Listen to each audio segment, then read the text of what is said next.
राजनीति तो हो रही है, पर यह राजनीतिक चर्चा का विषय नहीं है यशोवर्धन आजाद।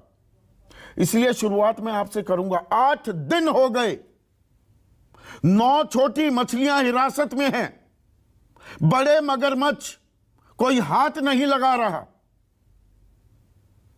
और यह तो गुजरात हाई कोर्ट, उन्होंने स्वतः संज्ञान लिया है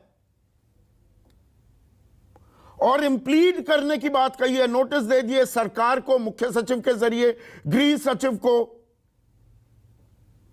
मोरबी म्युनिसिपल कॉरपोरेशन के चीफ ऑफिसर को, डीएम को। यह दर्शाता क्या है? Supreme court, Gujarat high court को स्वतः संज्ञान क्यों लेने की नौबत आई? और ये जो नोटिस जारी किए गए हैं, इसके क्या मायने हैं? आसान भाषा में आम दर्शकों को अगर आप समझाएं तो। देखिए, हाई कोर्ट को हर स्टेट में ये अधिकार है कि ये स्वतः संज्ञान ले किसी भी चीज का। उन्हें कॉन्स्टिट्यूशनली बहुत बड़ा ये अधिकार दिया गया है और सही भी दिया गया है कि जबकि सरकारें जिन्हें किसी चीज पे अत्यधिक ध्यान देना चाहिए, वो ध्यान किसी कारणवश अगर नहीं हो रहा है तो हाई कोर्ट ने इसका संज्ञान लिया है। खासकर इस प्रकरण में जहां कम से कम 150 लोगों की मृत्यु हुई है और कितने लोग घायल हुए हैं। मैं समझता हूं वैसे तो ये अच्छा कदम है, इसमें कोई शक नहीं कि हाई कोर्ट ने किया है, लेकिन एग्जीक्यूटिव एक्शन में जब हाई कोर्ट दखल दे तो उसे पूरी मजबूत तौर से दखल देनी चाहिए। और मैं ये जरूर आशा करता था कि अगर गुजरात हाई कोर्ट ने इसका संज्ञान लिया है तो गुजरात हाई कोर्ट को एक स्वतंत्र टीम भी नियुक्त करनी चाहिए थी, खासकर बाहर के लोगों से, एक्सपर्ट द्वारा, जो कि इस प्रकरण को बिल्कुल ही निष्पक्ष रूप से देखें और उन्हें रिपोर्ट दें। तो एसआईटी के फॉर्मेशन पर भी क्या आप अपने तजुर्बे के आधार पर सवाल उठा रहे हैं कि गुजरात सरकार पर आरोप लग रहे हैं, व्यवस्था पर सवालिया निशान लग रहा है, और उसी व्यवस्था में शामिल रहे वो ठीक है, वो पुलिस अधिकारी नहीं, 2 आईएएस 1 आईआरएस, उनको एसआईटी 5 सदस्यीय एसआईटी का सदस्य बना दिया गया है? नहीं, देखिए, स्पेशल टास्क फोर्स का मतलब मैं नहीं समझता हूं कि स्पेशल टास्क फोर्स से यह कार्य हो सकेगा। सवाल यह है कि देखिए, 2 चीजें हैं, एक तो एक इन्वेस्टिगेटिव टीम है और एक हाई कोर्ट इंक्वायरी एक अलग की चीज है। स्पेशल टास्क फोर्स अभी तक कोई नतीजे पर नहीं आया है और जैसे कि गिरफ्तारी हुई है उससे हमें यह आभास मिलता है कि जोर इस पर है कि उस पुल पर एक कैपेसिटी थी और उस कैपेसिटी से ज्यादा एंट्री दे दिया गया और उस एंट्री में ज्यादा देने के कारण उस पे जो हादसा हुआ है उसमें इतने लोगों की जानें गंवाई गई और इसलिए सिक्योरिटी गार्ड और टिकट चेकर्स को पकड़ा गया।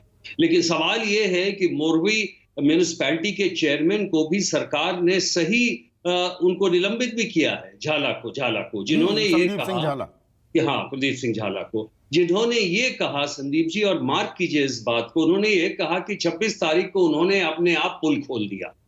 अपने आप कोई भी संस्था अपने आप पुल को नहीं डेडिकेट कर सकती है पब्लिक को, जब तक कि उन्हें सरकार द्वारा या लोकल अधिकारी द्वारा उन्हें ये किया जाता है। इसलिए मैं कहता हूं कि कोर्ट ने जो संज्ञान लिया, क्या ये इससे फायदा होगा? इससे इतना जरूर होगा कि नहीं, पर संज्ञान लेने में सरकार की जवाबदेही की ओर साफ संकेत करती दिखाई दे रही है क्या गुजरात हाई कोर्ट? देखिए, संकेत तो हमें मिलते हैं, बिल्कुल संकेत मिल रहे हैं कि गुजरात हाई कोर्ट ये चाहता है कि सरकार अपनी जिम्मेवारी प्रदर्शित करे, अपने डिटेल्स देकर कि इन्होंने अभी तक क्या क्या किया है। लेकिन क्या वो स्वतंत्र और निष्पक्ष जो इंक्वायरी लोग चाहते हैं, अभी तक देखिए कहीं भी ऐसा होता तो एक व्हाइट पेपर रिलीज हो जाता कि प्रारंभिक जांच के अनुसार ऐसा ऐसा हुआ है, इनको सीएसआर में कॉन्ट्रैक्ट मिला या इनको टेंडर मिला, कम से कम ये तो क्लियर करें। नंबर 2, 15 साल का ये की जो व्यवस्था दी गई वो किस प्रकार दी गई। नंबर 3, क्या ये इस कार्य के लायक थे, किसने उन्हें ये टेक्निकल सर्टिफिकेट दिया। नंबर 4, क्या कंप्लीशन का एडमिनिस्ट्रेटिव क्लियरेंस और टेक्निकल क्लियरेंस दिया गया था, अगर दिया गया था तो किस आधार पे दिया गया था और किसने दिया किया था, और अंत में किसने ये निर्णय लिया कि इसका लोकार्पण अगर पब्लिक को फिर से दिया जाए 2-3 साल के बाद, इस निर्णय को बहुत सोच और 26 को समझ खोल के दिया लिया गया। जी यशोवर्धन हाँ। आजाद 26, फिर 27, फिर 28, फिर 29 और फिर 30। 6:15 बजे हादसा होता है। तब तक 12,000 लोग वहां पर टिकट कटा भी चुके होते हैं और किसी को कानो कान खबर नहीं होती। बिल्कुल। और ये खोला भी गया था, इसके कुछ राजनीतिक कारण भी होंगे, इसे जल्दी खोला गया। नहीं तो अगर ये सारी चीजें, तो अभी जैसा मैंने आपको पहले ही कहा था कि 3 घंटे की इंक्वायरी में ये साफ पता लग जाता है। तो अगर गुजरात STF हाईकोर्ट ने भी स्वतः संज्ञान तो ले लिया, पर पूरी तरह से संज्ञान नहीं लिया। इस समस्या जी के एक होलिस्टिक जी व्यू नहीं लेते दिखे। और एक पुलिस ऑफिसर होने के नाते मैं आपसे जानना चाहूंगा, ये तो सार्वजनिक हो चुकी है ये जानकारी कि ये जयसुख पटेल नाम का शख्स इसने खोल दिया।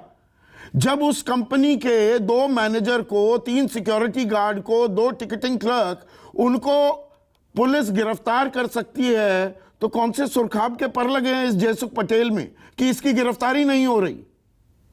और उसमें ये बयान दिया गया था कि इसकी अब और विशेष तहकीकात हो रही है। तो प्रारंभिक जांच के अनुसार तो 8 दिन हो गए। 8 दिन हो गए हैं। अब तक ये पूरी इंक्वायरी हो जानी चाहिए थी और जो भी गिरफ्तारियां होनी थी वो हो जानी चाहिए।